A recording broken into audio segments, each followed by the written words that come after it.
Raviteja acting ఎలా ఉంది? Fights ఎలా అనిపించిన మూవీలో? ఏం నచ్చింది మేడం మూవీలో?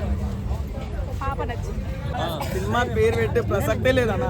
రవితేజ యాక్టింగ్ కానీ ఆ చిన్న పాప యాక్టింగ్ కానీ సూపర్ సినిమా. లాస్ట్ క్లైమాక్స్ అందులోకే నీళ్ళు రావాలా. వాళ్ళ కూతురునే చూసుకున్నట్టుంటది సినిమాలో.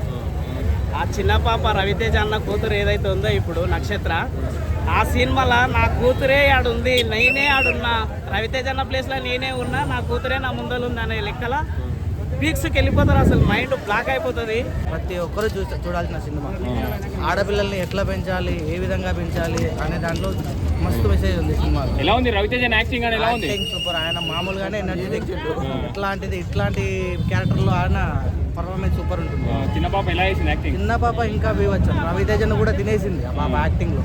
మూవీలో హైలైట్స్ అంటే ఏం చెప్తాను? హైలైట్స్ అంటే సినిమాలో మల్లెపూల పల్లకి సాంగ్, క్లైమాక్స్ లో వచ్చే బీజిఎం కానీ డైలాగులు కానీ చాలా మనసుకు తట్టుకుంటాయి. ఆ సాంగ్ సింక్ కాలేదని బయట వస్తుండే, థియేటర్లో చూస్తే ఎలా అనిపించింది? డైరెక్టర్ గారు ఏం చెప్పారు అని అంటే, ఆ సాంగ్ 13 years బ్యాక్ రిలీజ్